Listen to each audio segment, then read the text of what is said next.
Nobody is born to win, but anyone can work hard to cross the finish line first. There's no limit to how far you can go. Once you set a goal, beat your personal best or world record, you start to focus. You want to break that record and reach your goal more than anything else. Progress is a funny thing. First you take huge leaps and the results are easy to see. Then comes the hard work. Good days and the bad days, the ups and downs. But you keep pushing your limits. And at the end of the day, when satisfaction wins over sacrifice, when frustration turns into euphoria, you smile. This takes commitment, perseverance. It takes blood, sweat, and data.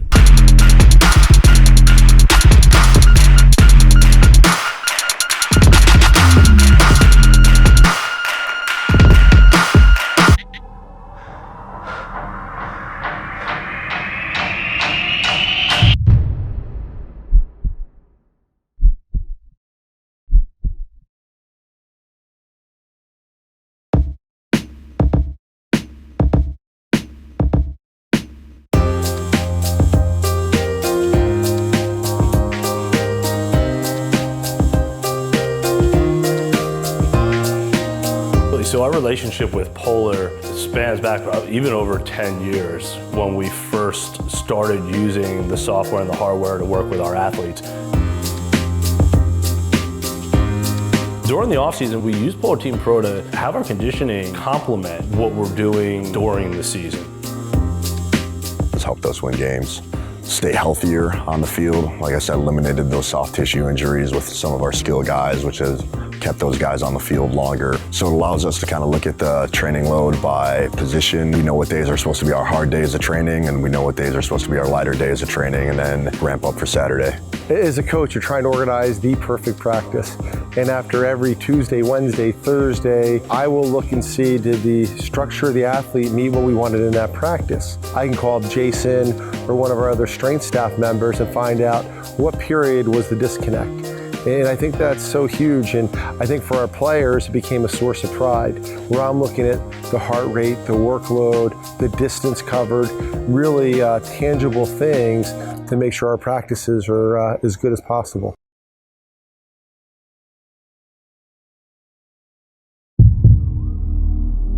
This is what it looks like when no one else is there. When you are the first up or the last to leave. When it's you and your mission. It can be lonely, but it can also be the best feeling in life. Rewarding though it hurts. And yes, we know it hurts when you are pushing your limits, but nothing beats breaking the record. Winning yourself, a teammate, a friend, or the world title. The reward for those endless hours is not a medal, it's the joy. You are the champion of blood and sweat, and we are the champions of data. So, shall we go?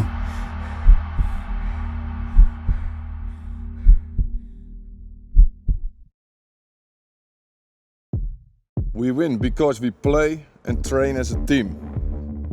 The team knows what I expect from them, but Polar Team Pro lets me measure it. Measures players' acceleration, heart rate, speed and distance. The systems track the player's position with GPS, so I can see movement patterns and team formation. It's how we hit our training targets and prevent injuries. Leave nothing to chance.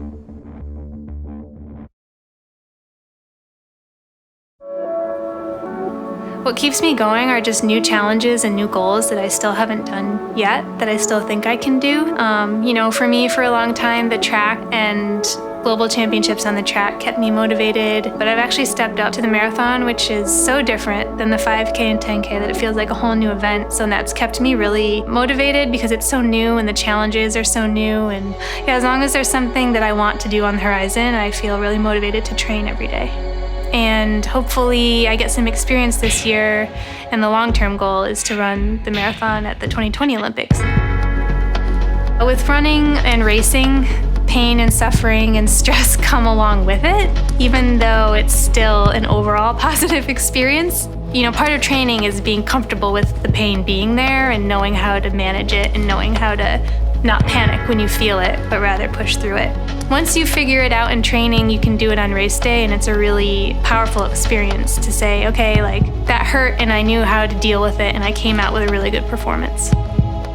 Running power is sort of a new concept to me as a runner, and I think running power is going to add a whole new element to analyzing my training, and certainly if I'm running on a road course with a lot of hills or trying to vary my speed to make a breakaway in a race, power is an element that will be important, and having that extra data there is always going to fine-tune your training. So I'm kind of interested. I think it's going to be kind of fun to see how that changes things for me as far as analyzing not only the races, but the training going into the races.